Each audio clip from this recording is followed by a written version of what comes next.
আল্লাহ পাক রব্বুল আলামিনের দরবারে যখন তওবা করে চাবে আল্লাহ সব পরিবর্তন করে দিবে, গুনাহকে নেকি দ্বারা পরিবর্তন করে দিবে আল্লাহ।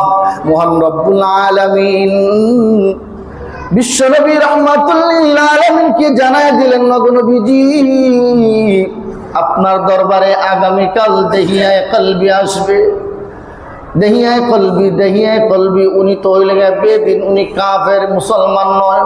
বিশ্বনবী রাহমাতুল লিল আলামিনের দরবারে যখন জিবরিল আমিন আলাইহিস সালাতু ওয়াস সালাম আসিয়া বলতেছেন, ইয়া রাসূলুল্লাহ, ইয়া হাবিবাল্লাহ, ওগো নবীজি আল্লাহ বলেছেন আগামীকাল সকালে আপনার দরবারে দেহিয়ায়ে কলবি আসবে। গো নবীজি তাকে নিয়ে কোনো ঠাট্টা বিদ্রুপ করবা না, সে তো গুনাহগার, সে তো কাফের, তাকে সম্মান দিবেন, তাকে সম্মানের আসনে বসাইবেন।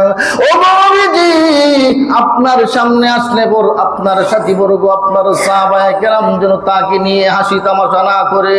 আল্লাহর নবী বিশ্বনবী রাহমাতুল লিল আলামিন যখন সংবাদ পেলেন আগামীকাল সকালে দেহিয়ায়ে কলবি আসবে, আসার সঙ্গে সঙ্গে বিশ্বনবী রাহমাতুল লিল আলামিন নিজের চাদর দেহিয়ায়ে কলবির জন্য বিছায়া দিলেন। যখন চাদরটা বিছায়া দিলেন, দেহিয়ায়ে কলবিকে বলেন, দেহিয়ায়ে কলবি তুমি আমার চাদরের মধ্যে বসো। দেহিয়ায়ে কলবি উনি সম্ভ্রান্ত পরিবারের লোক ছিল, সভ্যভদ্র ছিল, খুব আদব আখলাক করা ছিল। আল্লাহর নবী বিশ্বনবী রাহমাতুল লিল আলামিনের চাদরখানা হাত দিয়ে উঠাইয়া বলে, ওগো মুহাম্মদ, ওগো নবীজি আমি আপনার এই চাদর মুবারকে বসতে পারি না, আমার বিবিকে বাধা দেয়, চাদরটা আপনি আপনার হাতে নিয়ে নেন। দেহিয়ায়ে কলবি নবীজির চাদর নবীজির হাতে দিয়ে দিলে, নবীজি চাদরটা হাতে নিলেন। বিশ্বনবী রাহমাতুল লিল আলামিনের সামনে যখন আদবের সাথে বসছে, কিসের সাথে বসছে? আদবের সাথে বসছে। নবীজির সামনে আদবের সাথে বসছে। নবীজি জিজ্ঞাসা করতেছেন কি দেহিয়ায়ে কলবি? আল্লাহ তাআলা তো জানায় দিয়েছেন নবীজিকে দেহিয়ায়ে কলবি আসবে। আল্লাহর নবী বিশ্বনবী রাহমাতুল লিল আলামিনের এই অবস্থা দেখে, আচার ব্যবহার দেখে, বিশ্বনবীর আচার আচরণ দেখে দেহিয়ায়ে কলবি প্রথমে ভাবছিল মনে হয় আমাকে তিরস্কার করে মুহাম্মদ সরায় দিবে, আমার সঙ্গে কোনো কথা বলবে না। আল্লাহর নবী রাহমাতুল লিল আলামিনের ব্যবহার দেখে দেহিয়ায়ে কলবি বলল, মুহাম্মদ আমি এসেছি, আমার এই অবস্থানটা হয়েছে আপনার সামনে বসার তৌফিক হয়েছে, আমার মন কেমন জানি হয়ে গেছে, আমি আর কাফের হতে থাকতে চাই না, আমি পূর্বের দিনে থাকতে চাই না। ওগো নবীজি আপনি আমাকে তাওবা পড়ায় দেন, আপনি আমাকে কালিমা পড়ায় দেন। তখন বিশ্বনবী রাহমাতুল লিল আলামিন দেহিয়ায়ে কলবিকে বললেন, ও দেহিয়ায়ে কলবি বলো লা ইলাহা ইল্লাল্লাহু মুহাম্মাদুর রাসূলুল্লাহ। দেহিয়ায়ে কলবি মুসলমান হয়ে গেল, ঈমানওয়ালা হয়ে গেল। দেহিয়ায়ে কলবির দাম সমস্ত দুনিয়ার যা কিছু আছে সব কিছু থেকে দাম বাড়িয়ে গেল। আল্লাহওয়ালার দাম এমন একটা দাম, 7 আসমান 7 জমিন যদি বিক্রি করে দেয়, একজন আল্লাহওয়ালার দাম তার চেয়ে বেশি আছে। একজন আল্লাহওয়ালা থাকলে দুনিয়া ঠিক থাকবে, আল্লাহওয়ালা থাকবে না দুনিয়া ঠিক থাকবে না। দেহিয়ায়ে কলবি যখন ঈমান আনলেন, ঈমান আনার পর দেখা যায় সময় যাইতেছে, দেহিয়ায়ে কলবি কান্নাকাটি করতেছে, কান্দে আর কান্দে, বুক বাসায়া কান্দে। নবীজি জিজ্ঞাসা করলেন কি? সাহাবায়ে কেরাম বলতেছেন, ওগো নবীজি দেহিয়ায়ে কলবি তো খালি কান্দে, যেখানে বসে সেখানেই কান্দে, দোয়াতে বসলে কান্দে, হাঁটতে গেলে কান্দে, বসতে গেলে কান্দে, বিষয়টা কি? আল্লাহর নবী রাহমাতুল লিল আলামিন দেহিয়ায়ে কলবিকে ডাকলেন, হে দেহিয়ায়ে কলবি শুনো, তুমি মুসলমান হয়েছো, তুমি ইসলাম ধর্ম গ্রহণ করেছো, আল্লাহ তোমাকে মহব্বত করেছেন, ভালোবেসেছেন, তুমি সজ্ঞানে সদিচ্ছায় তুমি ইসলাম ধর্ম গ্রহণ করেছো, তোমাকে জোরপূর্বক কেউ তোমাকে মুসলমান বানায় নাই, তুমি কিসের জন্য তুমি কান্নাকাটি করতেছো? দেহিয়ায়ে কলবি ডাক দিয়ে বলে, ইয়া রাসূলুল্লাহ, ইয়া হাবিবাল্লাহ, ওগো নবীজি আমি এই জন্য কান্নাকাটি করি নাই, জীবনে বহু গুনাহ করেছি, আমার কয়েকটি সন্তানকে আমি জীবিত হত্যা করেছি গো নবীজি, শেষ পর্যায়ে আমি যেই ঘটনাটা করলাম, আমার এই ঘটনাটা অনুতপ্ত হইতেছে আমি আল্লাহর দরবারে মাফ পাবো কিনা, আল্লাহ আমাকে মাফ করবে কিনা। আল্লাহ রাব্বুল আলামিনের দরবারে সেই জন্য আমি বুক বাসায়া কান্না করি। দেহিয়া কালবিকে নবীজি জিজ্ঞাসা করলেন, তুমি কিসের জন্য কান্নাকাটি করো, কি গুনার কাজ করেছো? দেহিয়া কালবি বলতেছে, ওগো নবীজি, আমার বিবি উনি গর্ভবতী ছিলেন, আমি অনেক দিনের জন্য সফরে চলে গেলাম, স্ত্রীকে বলে গেলাম যদি আমার কোন সন্তান মেয়ে হয়, এই মেয়ে সন্তানকে তুমি জীবিত হত্যা করবা, তাকে মাটি চাপা দিবা। আমি এই কথা বলে গিয়েছিলাম। অনেক দিন পর সফর থেকে আসার পর দেখি আমার বাড়িতে, আমার ঘরেতে এমন একটা ফুটফুটে সুন্দর কন্যা, এই দিকে আমার তো ভালোই লাগছে মোটামুটি, কিন্তু আমার তো বিবেক তাকে মানিয়ে নেয় না। আমি তাকে হত্যা করে ফেলবো, জীবিত মাটি আমি তাকে দিয়ে দিব। ওগো নবীজি, আমি আমার মেয়েকে প্রলোভন দিয়া বললাম যে চলো আমি তোমাকে বেড়াইতে নিয়ে যাব, ঘুরতে নিয়ে যাব। এমন হয় কিনা হয় না? বাবা যদি বিদেশ থেকে অনেকদিন পরে আসে, ছেলে মেয়েদেরকে নিয়ে বিভিন্ন জায়গায় ঘুরতে যায় কিনা যায় না? যায়। এখন যদি এই গাড়িতে না উঠে জঙ্গলের দিকে যায়, তো বাবাকে প্রশ্ন করবে নি, বাবা এটা কোন রাস্তায় দিয়ে যাইতেছে? জিজ্ঞাসা করবে, এটা তো যাওয়ার রাস্তা না, তো ভয়ঙ্কর রাস্তা, জঙ্গলের ভিতরে যে বাবা যাইতেছে, বিষয় কি?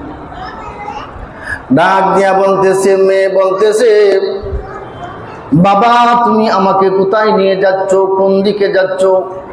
চলো তোমাকে সামনে নিয়ে যাব, একটু ঘুরতে যাব, তোমাকে অনেক কিছু দেখাবো। এই মিথ্যা প্রলোভন দিয়া গো নবীজি আমি আমার মেয়েকে নিয়ে যাচ্ছি। একটা গর্ত করতেছিলাম, মেয়ে আমার শরীরের গাম বসে, বাবা বলে হাতে পিঠে হাত বোলায় দে, বাবা তুমি কিসের জন্য এত মেহনত করতেছো, তোমার শরীর দিয়ে গাম পড়তেছে, তোমার কষ্ট হচ্ছে, ওগো বাবা তুমি এই কাজ করা লাগবে না। ওই মেয়ের কথা আমার অন্তরে আজকে আমার দরপর দরপর করে আজকে লাগতেছে। ওই মেয়ে আমাকে সেই আদরের সাথে বলতেছিল, বাবা তুমি আমার জন্য এত কষ্ট করো না। মেয়ে বুঝে নাই গো নবীজি, সেই দিন আমি তাকে যে মাটি চাপা দিব, আমি তাকে হত্যা করব। ওই মেয়ে আমার বুঝে নাই ওগো নবীজি, আমি ওই মেয়েকে মাটি চাপা দিলাম, সেই দিনের বিরহের বেদনা আমি কান্নাকাটি করতেছি। এত বড় জঘন্য গুনার কাজ করেছি, আল্লাহ কি আমাকে মাফ করবে? আল্লাহ কি আমাকে ক্ষমা করবে? কাঁদতেছি। আল্লাহ পাক রব্বুল আলামিন জানাই দিলেন, ইল্লা মান তাবা ওয়া আমানা ওয়া আমিলা সালিহান ফাউলাইকা ইবাদদিলুল্লাহু সাইয়্যাতিহিম হাসানাত। আল্লাহ বলেন, যারা ঈমান আনে, ঈমান আনার পর নেক কাজ করে, আমি আল্লাহ ওই সমস্ত বান্দা বান্দীদের পূর্বের সমস্ত গুনাহকে মাফ করে আমি আল্লাহ গুনাহকে নেকি দ্বারা পরিবর্তন করে দিয়ে দেই। যখন দেহিয়া কালবিকে যখন এই সুসংবাদ দিলেন, তখন শান্ত হইল যে আল্লাহ পাক রব্বুল আলামিন আমাদেরকে, এই আল্লাহ তাআলা আমাকে মাফ করে দিবে।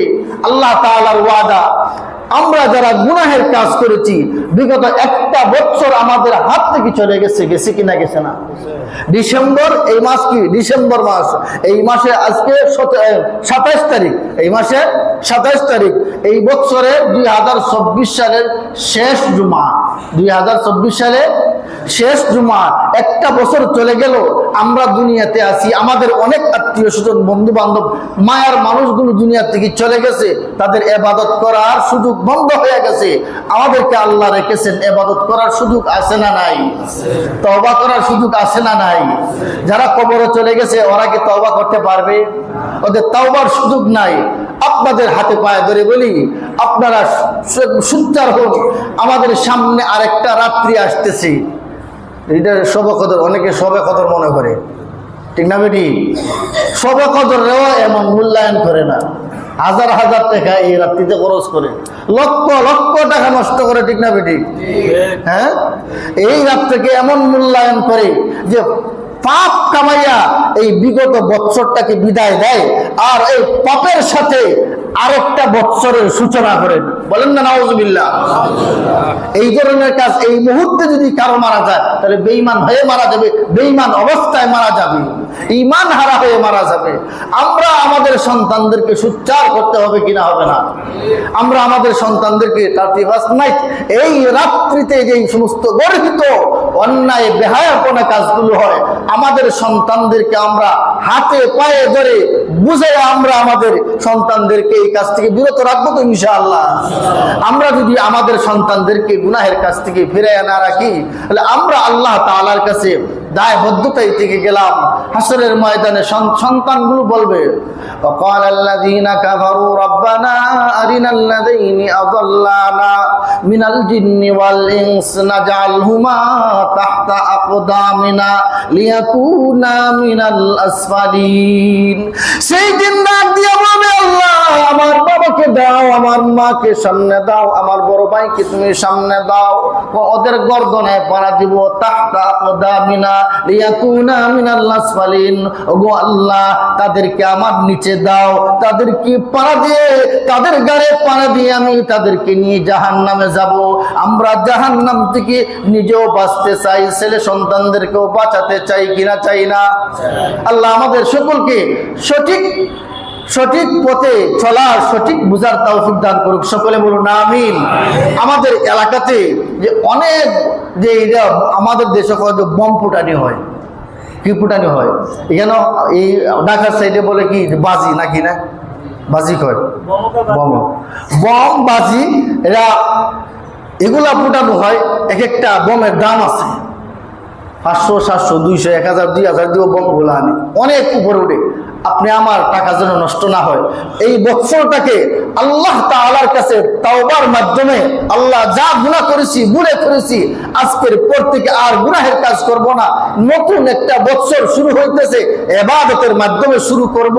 আর বিগত বছরটাকে আমাদের কাছ থেকে চলে গেছে, আমরা আল্লাহর কাছে কান্নাকাটির মাধ্যমে আমরা আল্লাহ তাআলার কাছে পানা চাবো। আল্লাহ আমাদের সকলকে দ্বীনের জন্য কবুল করুক। সকলে বলুন আমিন। আল্লাহ আমাদের সকলকে দ্বীন বুঝার তৌফিক দান করুন আমিন। আমাদের